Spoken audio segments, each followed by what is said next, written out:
Welcome to our session, Countering Far-Right Narratives and the Responsibility of the Center.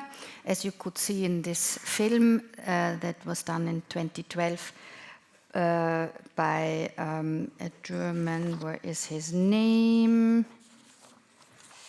Robert Löbel. Not every phenomenon that we think is blowing, every wind that is blowing in our faces is actually done by climate crisis or the weather. Sometimes it's us ourselves, and we have to maybe change it and find a different way to deal with the problems that we face. My name is Tessa Szyszkowicz. I'm an Austrian journalist based in London, writing for, among others, Falter, the Viennese weekly.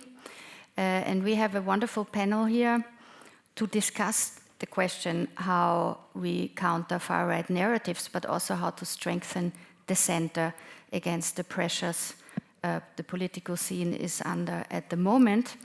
Esther Theissen, over here on my left, is a researcher at the think tank Modus in Germany and is specialized on radicalization and possibly also de-radicalization of, especially on TikTok, of far-right narratives. Matt Kanichnik, next to her, is the chief political correspondent of Politico.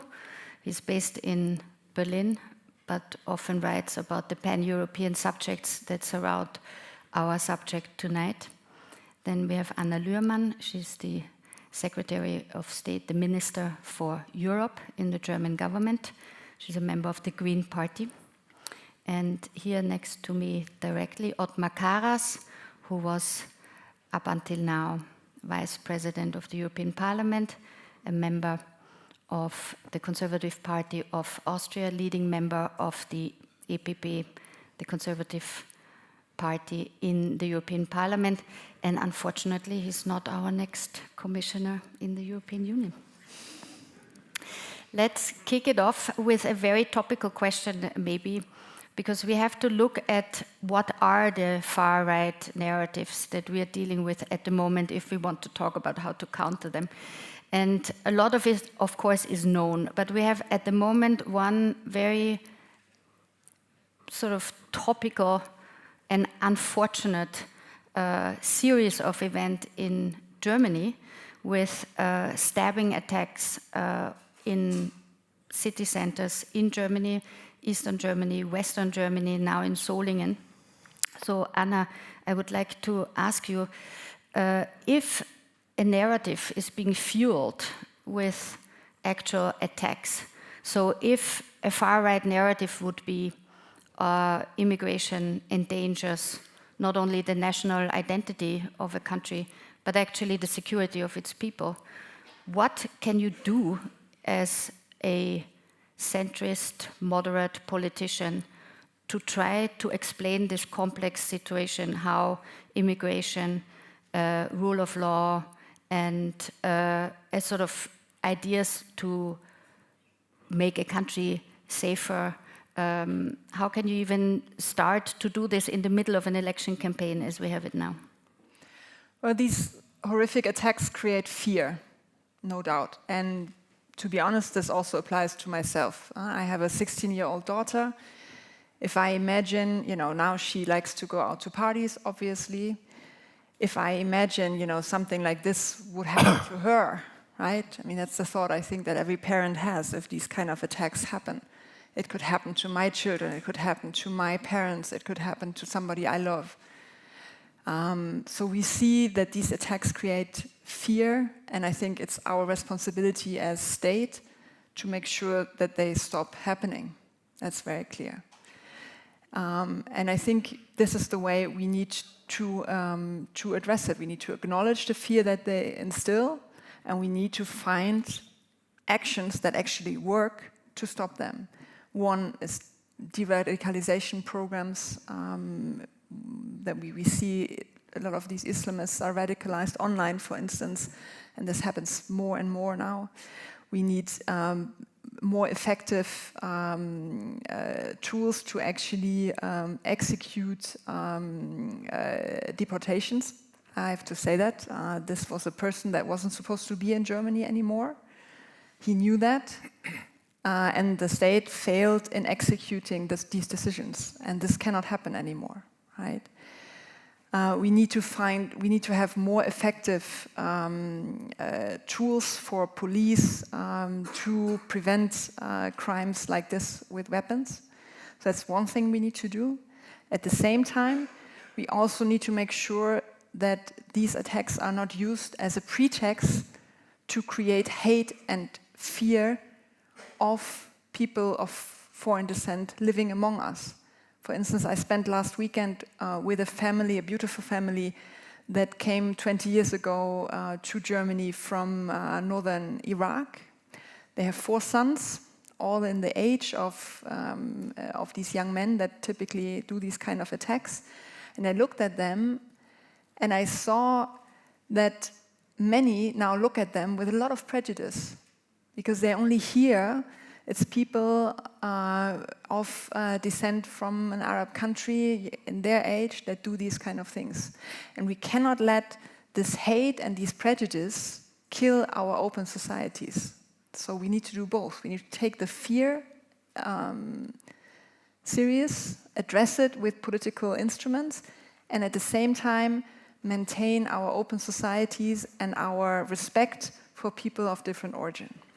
Apropos open society, we are sitting here on the stage talking among ourselves, but that doesn't mean you shouldn't participate. I have the little machine here next to me where your questions will pop up and we will eventually come to your questions. So please put them up, have a chat, also a communication while we are talking so that we also get an idea of what everyone is thinking. There's a QR code here up that you can use to connect, all right? All this, I hear you with the ideas how to keep this in a sort of constructive political dialogue, but unfortunately, Germany has now regional elections coming up, so Thüringen and Sachsen on Sunday, and the problem is that, of course, an election campaign heats up and polarizes all these complex thoughts on how to answer an attack like in Solingen. So, Ottmar Karas, maybe you can give us your thoughts on how, for example, if an opposition party like the CDU and Friedrich Merz comes in and says we should just stop immigration from Afghanistan and Syria completely to prevent further attacks. Is that helpful? Who does that help? Firstly, I think we have to underline that there's a difference between extreme and populism. And the main problem in our society at the moment is the increasing populism that now dominates the political landscape by the extremes. But not only is damaging to liberal democracy. And we have not only the extremes are populists, we have populists in all parts of our society and in all parts of the political parties. That is a real problem. And for me, that is totally clear. I can make it very short. I always said that extremes are out of the question when it comes to building a stable government. And in Germany we will have the problem, can be. And also in Austria, can be. But for me, it is not possible to create coalitions with extremes. And for me, it is important, and it is the main differences between the center, a responsible policy in the center, and the populists. We have to create solutions, and we have to find a cooperation in the center to deliver solutions and not only to copy the substance and the issues of the extreme right or left.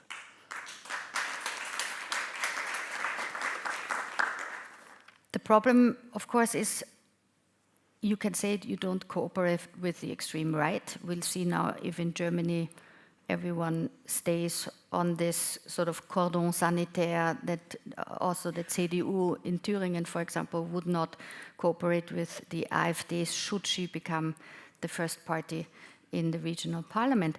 But it also is a big question for centrist parties, how far do they themselves go to the right within the party? And Ottmar Karas, your ÖVP here in Austria, famously went into a few coalitions with the far right, but also moved it in itself with its content to the right. And sometimes it became more difficult to see what's the difference between these two parties. Is there still a difference? So how can you guarantee that this sliding to the right, which we have not only seen that in Austria, we've seen this with the Conservative Party in the UK, for example, we've seen this with the Republican Party in America. How do you prevent this from happening? Yeah, but I can say it again very short. My political life and what I did in the last years in Austria and also on the European level was always clear. I think we have not to look to the left or to the right. We have to unite the center. And the center was not always responsible enough. The center made the right and the left sometimes stronger. And we have also to realize that the populists underlined sometimes the right issues, but they are playing with the fears of the citizens. And the difference must be not to copy the issues, we have to deliver solutions, and we have to unite the center. The center has in Austria a majority.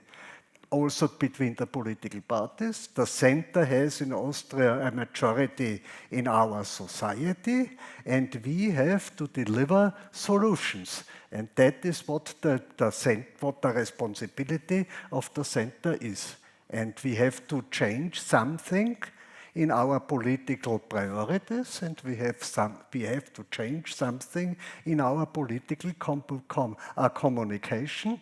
And we have to change something a lot in the political debate to give the right answers to the crisis we have and to the challenges we have in our daily work, because we are in the biggest transformation process of our continent since 1945.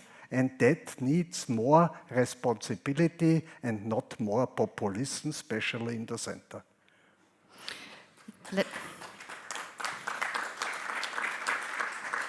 Let me bring in Matt Kanichnik. You're an American in Berlin. You're also half Austrian, so maybe you could give us a little bit of an insight. What you think? How the center parties in Berlin and in Vienna, in the regions, are dealing with this threat of the far right in certain respects also of the far left?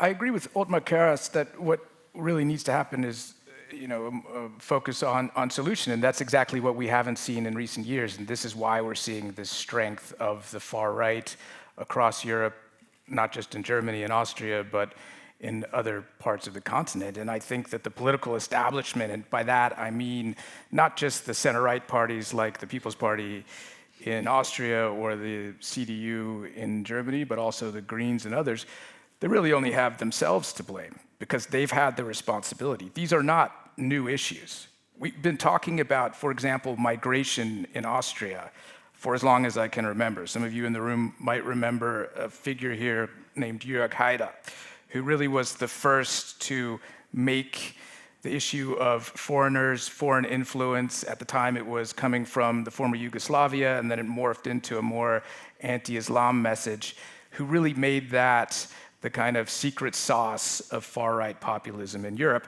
where it has remained to this day. This is the common thread that we see across all of these countries, whether in the US or in Europe. When you have a large sort of influx of refugees, say, or a problem like the UK has faced recently, all of a sudden this goes on the boil, and you see parties like UKIP in the UK do very well, or the Nigel Farage party. That was, to me, the really interesting thing in the UK election recently. Even though Labour won that election, it wasn't really a landslide. Labour did a little bit better than it did in the last election, but the real shocker was that the Farage party went from 2% to 12%. That's really an extraordinary jump, and you can see just how powerful this issue is. And to come back to continental Europe, the problem is that these parties, and I think recently, particularly in Germany, have failed to deal with the issue. These are not new issues. It is not a matter, I think, of just not adopting far-right narratives. If this is a narrative, it's not a narrative that people are being stabbed in market squares across Germany. And this is the problem, is that the far right isn't wrong about everything. And that makes it very difficult, I think, for these mainstream parties to deal with it. If you listen to Ottmar Karas's party, or have over the past several years, you would hear very strong rhetoric about migration. The former chancellor, Sebastian Kurz, campaigned on a hard approach to migration. He brought in a far-right party into his coalition. And what happened? Not much. The coalition imploded, Kurz remained in power, but the ÖVP, the People's Party here, has completely failed to deal with the issue. And so they don't have any credibility on this front. And I think that is the core issue, that across Europe you have parties that have been in power for a very long time. In Austria, for example, the People's Party has been part of the federal government since 1987. So it's very difficult for them to push the responsibility off to others. And that opens the door to the extremists, which is going to happen. And it's not just a matter of saying as the center, well, we're not going to cooperate with the extremists. You can do that and hope that it goes well, but if you don't solve the problem, those extremists are going to have not just a good election, they're going to have an absolute majority, which is what could happen in Austria if the FPÖ, the Freedom Party here, is not part of this next government. And maybe some people think the leader is just waiting for another election cycle, at which point he'll have that. If you look at East Germany, former East Germany, the left, Sarah Wagenknecht, her party's been around, I think, since February. They're polling at 20% in some of these states now. That's extraordinary. I mean, we're in a very volatile political situation. And I think the East German example is quite instructive, because you can see how these centrist parties from the West basically colonized the former East German states and have completely failed. The FDP, the Freedom Party, is unlikely to enter any of these East German parliaments in the coming elections. And Sarah Wagenknecht is from Saarland. So and Sarah Wagenknecht, well, she's originally from the East, but she has roots in the East and dresses like Margot Honecker, so I don't know, she's clearly trying to push some buttons there. But your party as well might not get into any of these three. This is an extraordinary situation where you have two of the three parties in the German federal coalition might not enter 3 state parliaments. And the third, the Social Democrats, the party of Willy Brandt, the long sort of dominant party in many German states, might only get 6 or 7%. I mean, this is an implosion. So I think that there is a much more serious problem than many people want to accept. And so far, all we've heard from these parties are these sort of paeans about, we can't adopt their rhetoric. And at the same time, they're adopting the rhetoric. You listen to Friedrich Merz, he's saying exactly what Herbert Kickl in Austria, the far-right leader, was saying a couple of years ago, or what Jörg Haider was saying, 20-some years ago. So they do adopt the rhetoric. And then, it doesn't really move the needle further because they don't solve the problem. So this is the disconnect. I think there's the rhetoric. They tend to adopt the rhetoric and say, we're going to really crack down. There was a cover of Spiegel in the fall where Olaf Scholz, the German chancellor, said Germany was going to start deporting people on a grand scale. Well, that hasn't happened. And so that just discredits them further. And this is kind of the pattern that we've seen. And I don't see any light at the end of the tunnel, unfortunately. But to bring in Esther, because Matt, you mentioned the Spiegel, we're talking here among sort of, established media, representatives of parties who read the established media or appear on the television news of the state broadcasters. I wonder if, when you look at TikTok, if this conversation is a completely different conversation. If we have lost also many people a long time ago who cannot even be reached by a complex argument on what immigration does to whom. That's a big question. I'll try my best. They can be reached. I think that is something that every time we talk about young people and when we talk about social media, often it's framed as social media and the internet is just bad, it's going to radicalize us all. That has been the conversation also within extremism or de-radicalization research. There's a lack of trust in young people, and you can see that by the fact that TikTok is a great example on how, especially audiovisual content, because it's videos with sounds, I think many of you will know, that creates emotions, it brings up emotion. Fear was one of them, but also just anger and frustration. Young people are very frustrated and very angry. I would see myself as part of that. That doesn't mean they can't be reached with complex narratives. What the far right has done very well, and also the right-wing populist party in Germany has done really well, is take up that space and actually trust those kids or teenagers with their narrative. Like, they took up the space at the information vacuum that was there, and the other parties or political actors they didn't take it serious. They didn't take up the space. We now do see them take up the space a bit more, for example, with hashtag Reclaim TikTok or other initiatives. But you can see in those initiatives that they're not really taking young people serious. I don't need to see the day in a life in Olaf Scholz's bag. That's not what I'm interested in. What people are interested in is actually being picked up, being taken serious by political parties in Germany. And I think especially when we talk about solutions, the word came up multiple times, we're talking about solutions to symptoms, not the actual causes. And when we look at de-radicalizing someone or violence prevention, etc., we actually need to look at the causes. What have we done over the years, what you said, to our society? What have we done with young migrant kids? They were excluded, they experienced racism, discrimination on a daily. They haven't experienced the far right just today and now, they've experienced it since they've been here, since they've been born. It's a continuation. So when we talk about solution also in de-radicalization, then we need to talk about the causes and not just the symptoms as we do now.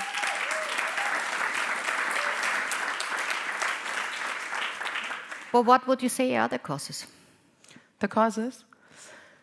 One big one is when we talk about social inclusion or exclusion, and I don't mean integration, like the debate about integration, how it's been framed is very difficult, right? Like, people that come here, that migrate here out of very difficult situations, one are faced with the narratives that we see now that also emerge out of Solingen.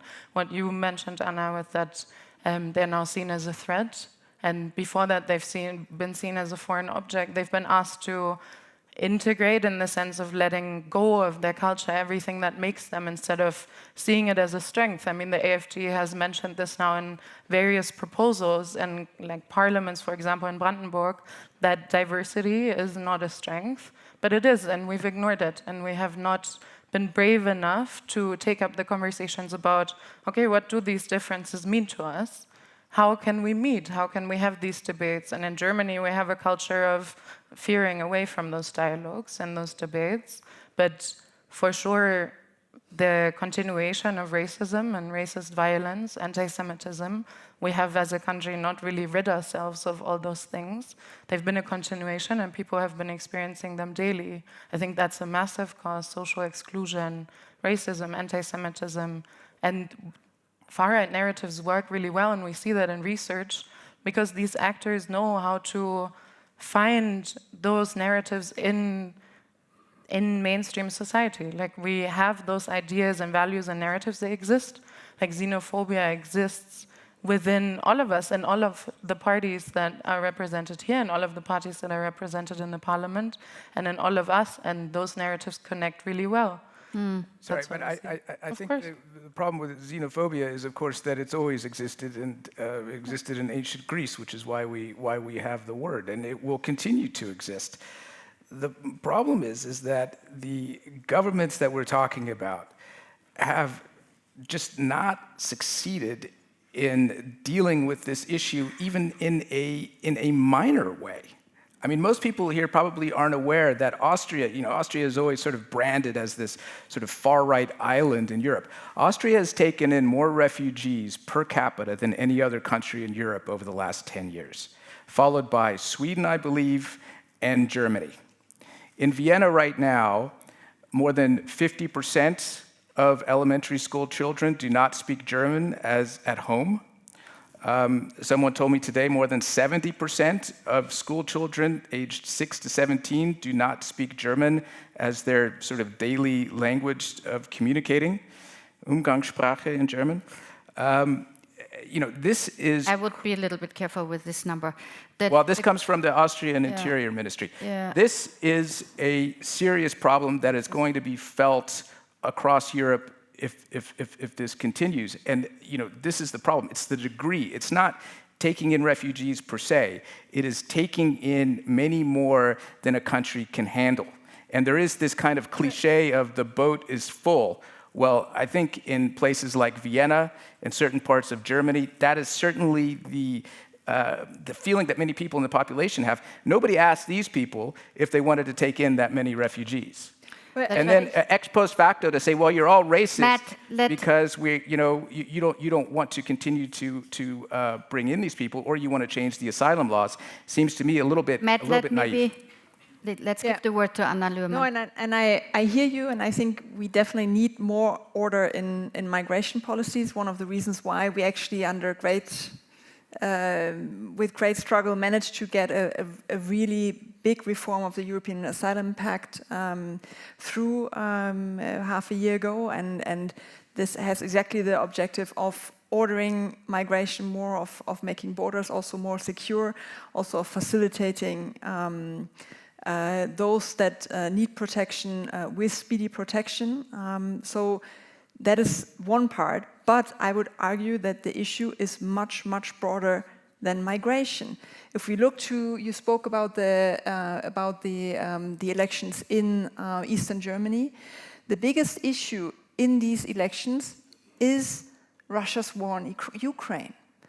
And this is a topic that is decided in Moscow, maybe decided partially by foreign policies of national governments in Europe, in Brussels, but not in the state parliaments in Eastern Germany. But nevertheless, particularly Sarah Wagenknecht and some others managed to make this the biggest topic. I disagree that it's the biggest issue, but it is a big issue. Well, I just came back from... I think migration is still just came back from a few days of campaigning down there, and it's really one of the major issues. And plus, you see other issues such as arguments against the Green Deal, against LGBTIQ people. I took part in a Pride march in a small town in Saxonia on the weekend, and it was really horrific to see that we were only able to have this march due to massive police protection. It was really one of the first moments where I felt very much afraid in my own country, right? Because they told me, okay, don't wander off alone, right? So it's more than that. And I always have to think of Stephen Bannon's quote, flood the zone with shit. This is what their strategy. They're trying to look at our human nature, identify the most negative parts of it, how they can install hate, disintegration of society, and address that distrust in the system with whatever narrative they can muster. And I think that's what we have to understand. It's not about sort of how do we best solve the issue now of addressing, for instance, that these things like installing don't happen again. It's not about substance, it's about emotions. It's about installing fear. And I think our answer to this has to be, yes, good substantive policies, good proposals, but also thinking about how we can create a new sense of community in our societies, a new strive to work together with the problems we have, to find common solution, and to embrace our neighbors, appreciate our neighbors, instead of installing hate in them. But how much is this a democratic... You know, the role of governments have always been to introduce policies in the time they've got, and then if the people didn't like it, to vote them out. So that's something that might happen now via the regional elections in Germany, that people just show the anger against the Ampel coalition. And I wonder if you have the feeling that you couldn't explain enough also the important issues that the Greens, the SPD and the FDP had. Was there not enough sort of common attempts to explain the complexity of issues? Or what is the reason why at the moment we have the feeling that you can't even walk in some of the districts alone, in some of the cities you go within Germany?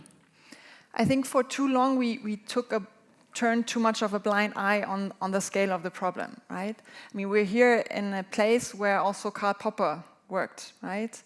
And for me, he was one of my biggest inspirations back in the days when I was still in academia, because he clearly showed, you know, we cannot take democracy for granted. We have to fight for it every day. And we have to understand what instruments, what methods the enemies of democracy are using, and how they manage to manipulate also public debates, and how we can counter that then. And I think it was a big mistake that many democratic actors haven't been on TikTok, that we sort of left the space to the far right. So I think we need to do multiple things. For instance, also regulate social media more, make sure that algorithms also don't foster hate the way they do at the moment, to put it very, very simply.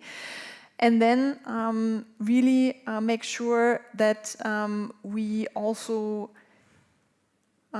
talk about these issues in a way that we show how we can find solutions for them. And I think we can. And I see, you don't see the light at the end of the tunnel, but I see it. I saw it in the UK when people voted the Tories that brought so much chaos, bad governance and bad political decisions over them with a very populist narrative. People said at some point, we have enough. They said the same in Poland. They will hopefully say the same now in November in the elections in the United States. There is a way, the way of hope, of working together, finds better solutions than if we work against each other and foster hate in societies. In the US, maybe they shouldn't change necessarily the party that has governed in the last years. We should be careful what we wish for there. But Ottmar Karas, both of you work on the EU level on many of these issues. How difficult is it to transmit something that happens in Brussels or in Strasbourg to national publics, to make initiatives that are often quite useful in terms of countering extremist narratives? That's what the EU stands for in many ways. How difficult is it to find someone to listen to you? Has that changed over the years that you were working in the EU institutions? Yeah, firstly, I think what we are discussing now about Germany, that are the problems we have more than less everywhere. That is an issue in our society, and other problems are the same. And the political situation is how we handle these problems. And for me, it is very important. We have to look to the future. For all these issues, we don't have a single national answer. We don't have a single party answer. We need European answers, and it was a big problem inside the European Union. I think it was a disaster that we need 9 years after the refugee crisis 2015 to become a common European asylum and migration package as a first step for a solution. And it is very difficult in the European Union to handle it. It is a European issue, but we don't have the political will of the member states to find a European solution. And some member states are in the hand of the extremes and are not looking for a European solution. And that is more than less party tactic, and this party tactic is helping the extremes, because without solutions, we are rising the extremes on the right. And that is what we have to learn on the European level. Especially in the European Parliament, it was in the past different. For a long time, the focus was on finding the best solution, the best compromise. This is the only way to solve this complexity of challenges. Unfortunately, party taxes, the extremes on the national level, are also becoming more common at European level. And they are blocking us. And that is the reason we have not to ignore the issues, that are the issues of the people. Our political situation must be different. We have to look for solutions. We have to unite the center. We have not to play with the fears. We have to solve the problems. And that we have to communicate. We need more dialogue, with more political debate, more openness, more fact-oriented policy, and not more populistic or a copy-paste of the extremists. Then only on this way we can solve the problems and we can reduce the populists, but also at the extremists and on the European level. After the last elections, the result was, in some newspapers, the comment was that is a strong right victory in the European Parliament. In the European Parliament and in the European Union, nobody needs the support of the extremes to find a majority for solutions. The center has a majority, and we have to unite the center. Nobody needs the extremes to find a solution. Nobody. The extremes cannot be part of a compromise on the European level. Thank you. I'm so happy to hear you say this, really, because I think it's really a very important task for all of us in the center, but in particular for conservative parties, to make sure that they don't open the door for government participation of far-right extremist parties. We've seen this in the history before, and as you said rightly, the majorities in our societies want politics not of hate, but of working together, right? Of democracy. And I think we need to really communicate also better what's at stake. Like the AfD, for instance, I mean, they're not just talking about sort of solving migration, but they're talking about really, remigration, of kicking people out of Germany by whatever standard. Could be because their grandparents weren't born in Germany, could be because they are maybe queer or something else. I don't know. I don't want to find out, right? So they really threaten the very foundation of how we live together. We also see that if these parties come to power, they They stop the independence of judiciary. They stop the independence of media. And they really start dismantling democracy. And we really need to stop this. And and that's really the task for all of us. I think we all recognize the danger, but the problem is that you haven't succeeded in solving these problems, as you say, Oldma Karas. This is the problem, and now you've run out of time, and now they are coming to power. This isn't just a, hypothetical. If you look at Hungary, Viktor Orban, Slovakia, Robert Fico, what was the first thing that Fico did when he took power? He fired the prosecutors, the corruption prosecutors who came after him. He didn't just fire them, he's now investigating them. He basically shut down the public television station. In the near future, you could have a similar government in the Czech Republic with Babiš coming back to power, and in Austria, if the Freedom Party does well. You already have the Netherlands under the control or quasi-control of Geert Wilders, and you're seeing, what's going on in France. It's only a matter of time, probably, before Le Pen takes it. So, I mean, all of this talk about, we need to find solutions, you're running out of time. This is going to happen, and your solutions aren't working. And I think that is really but we are also running out of time, in the sense that we want to bring in everyone in the hall also, and not only to keep it among us. Let me kick it off with one question that I have here from Damita Pressel, who got 9 thumbs up already. I always wonder whether a cordon sanitaire fights more than just symptoms. Rather than agreeing not to work with the extremes, shouldn't we eliminate the reasons why people vote for the extremes in the first place? I think that was going in the direction also what Esther was saying before. But how would you do that, Esther? Thank you. I wanted to add something that you said earlier. We see it, and I think that connects to what Anna said as well. It runs on emotions like fear, anger, frustration. We have seen a lack of community. I'm happy you mentioned it. And we see people, especially young people, looking for communities where they're understood.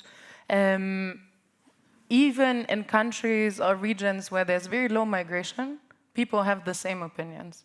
And they still support the far right. It's not the sheer presence of a people in a space, it's the feeling that they've learned and that they've been instilled. And that is due to multiple reasons. And we need to change those narratives. I mean, that's why, to a degree, I actually like the title, because there are great narrative campaigns that are trying to do that, show the strength in a changing society. In a post-migrant society, it would be an ideal situation. But that's what I meant with, and that's why I don't think I lost hope, and I didn't mean we shouldn't find solutions, but we should find solutions to the causes and not the symptoms. But what we are talking about mostly also on this panel is solutions to symptoms.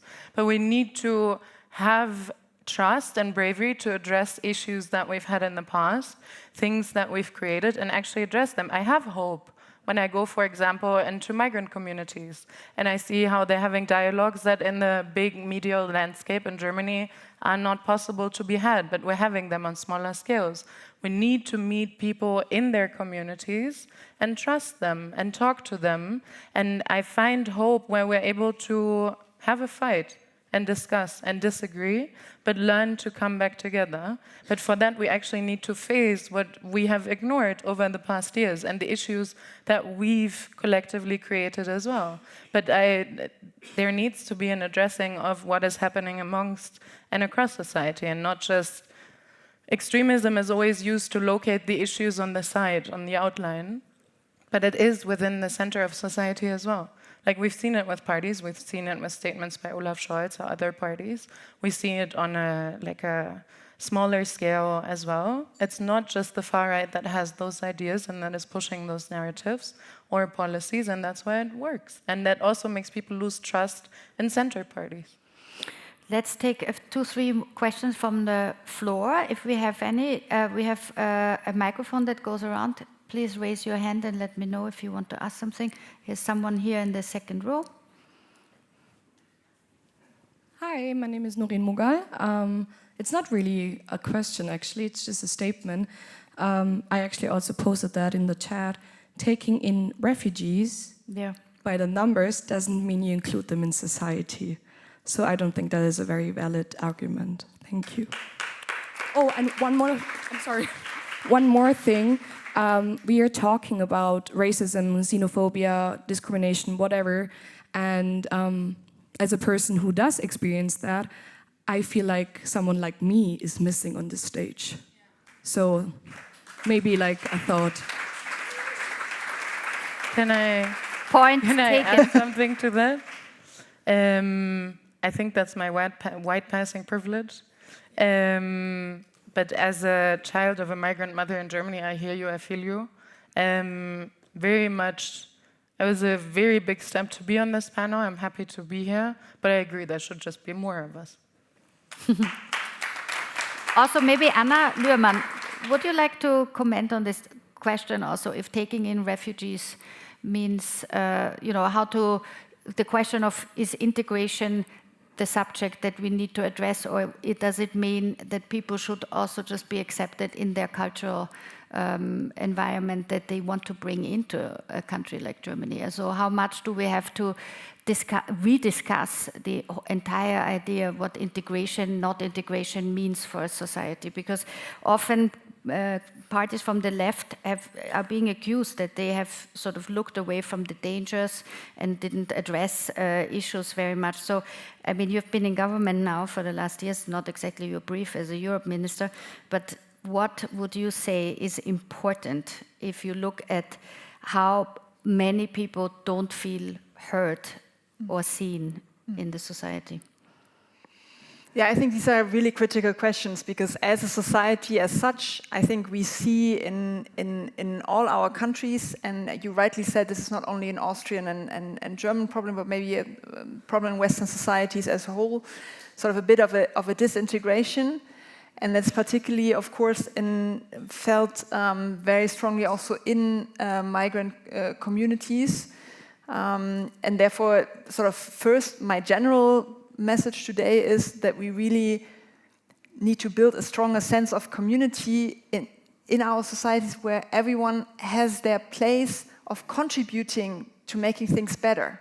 I think that's what people strive for. And I think actually if we talk about root causes, a lot of the root causes of this hate and fear is actually this feeling, and particularly that's very present in Eastern Germany, this feeling of not being worth, of not being able to contribute in a meaningful way, of not being seen, right?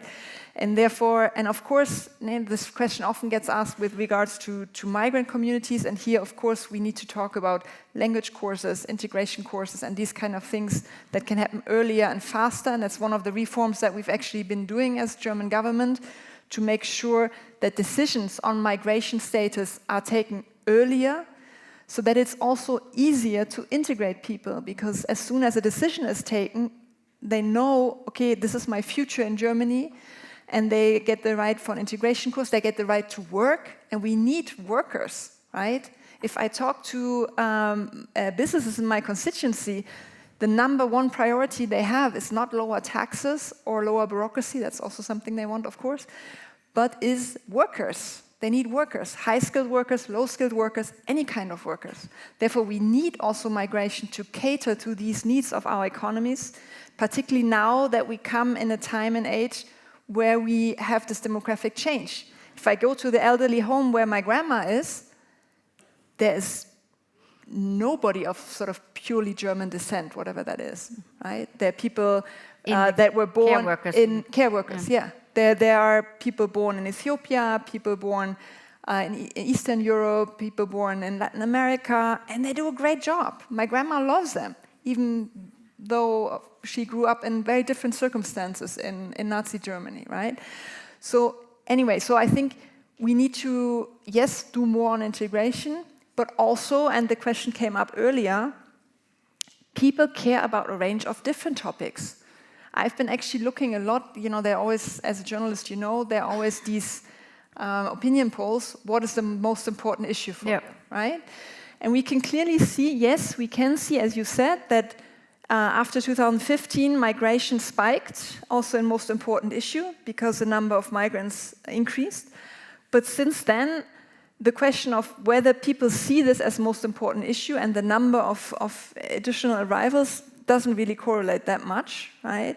And plus, people also care about a lot of different issues, about jobs, about the climate crisis. The climate crisis is regularly in the top 5 of these most important issues. But fortunately, because it's one. Yeah, but then still, sort of a lot of politicians on the far right pretend like addressing the people's concerns means only talking about migration and not talking about the climate crisis, where it endangers our very own living conditions. Yeah. We have a question here. Maybe René Hofer, where are you? Because it would be nice if, can you ask your question yourself, please? Because that connects very well with what Anna. Hi. So my question receives a lot of likes. That's amazing. Thank you.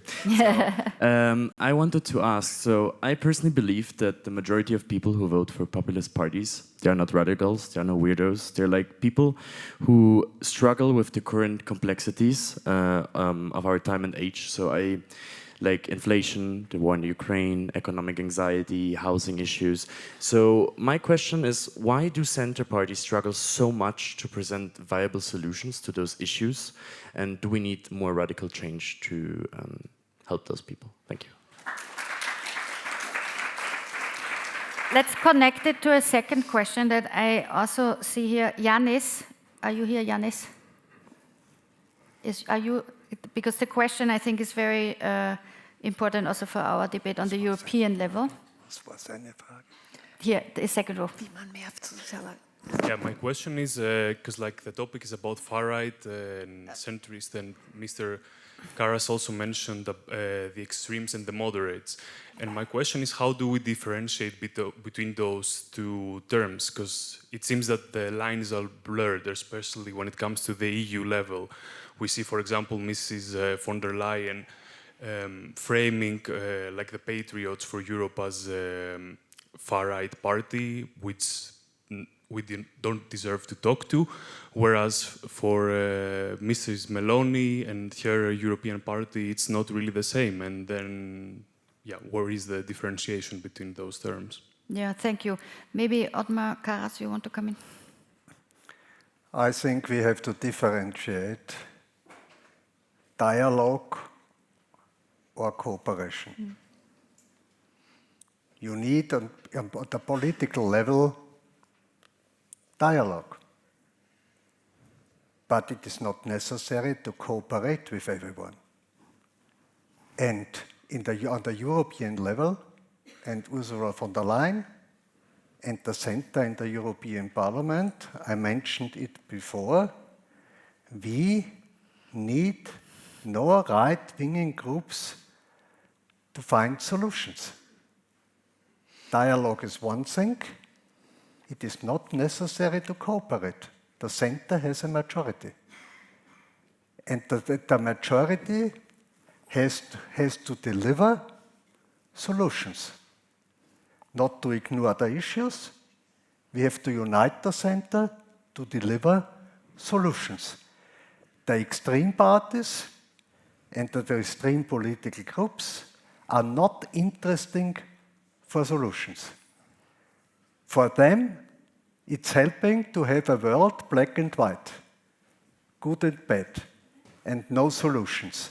And our responsibility is not to cooperate with them, to find solutions in the center. That is our responsibility on European level and on all other political levels we are working. And das European Forum Alpbach is the best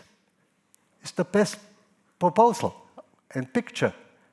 We have to show we are coming together, we have different opinions, we are discussing the issues of the people, we address our future, we are discussing with another, we are listening to another, and to find solutions. Nobody who is only against is happy with that what we are doing here. We are the alternative to the reality in this time. Let's take one last question. There's a gentleman in the back here in the last row who had his hand up for a long time. Thank you. And also the one next to you. And be very, very quick, both of you, please. I just wish the left side of the political field would do more against radical political Islam. Please. Okay. I would like to ask a question about concrete solution. Let's say for the security, for instance, in the city of Vienna, where has been recognized a increased criminality. I experienced myself when I was attacked on the street 2 months ago. And yeah, that's it. Who attacked you? I cannot say the nationality, but refugees, apparently from Middle East. So is there any quick answer, a quick fix that we can give? I Matt and Anna? I was a victim of a crime recently as well. Somebody stole my bike. I was very upset about that, and the police says they can't do anything about it. So not that I want to put sort of stealing a bike in the same envelope as a physical attack, but I know how insecure you feel after you've been a victim of a crime. So I think what we need to do is indeed give more resources to the police so they can provide better security on our streets. And yes, as political left, we are fighting radical Islam. I mean, our Nancy Faeser, the Social Democratic Minister of Interior, has finally managed to close down the Iran Center in Hamburg. This has been a demand from the Green Party for a long time. This was a breeding ground for radical Islamism in Germany. So we take action, and we will now also take more action. Okay, we have to wrap it up because the next session... I'll just make one point on that, okay, quickly. Just quickly, because I think this is an important issue. There have been a lot of knife attacks in Vienna. There have been knife attacks in Germany, obviously, with the German police officer in Mannheim being stabbed and killed some weeks ago. This is what we're talking about. And what is the solution of the governing parties? Oh, we need to have stricter rules around knives. Does anybody in this room think that that's going to work? No. This is the problem. There's just talk, and there's no action. And what's happening is now you're talking about refugees. Well, Friedrich Merz has just proposed in Germany changing the constitution to toughen the asylum laws. And this is a centrist party. That proposal is going to be coming to your computer screens across Europe soon. So the radical action that some people are calling for on the right is going to happen either if it's from them or from the center, the way things are headed. And I think that's the lesson of this summer. Let's see about that. Yeah.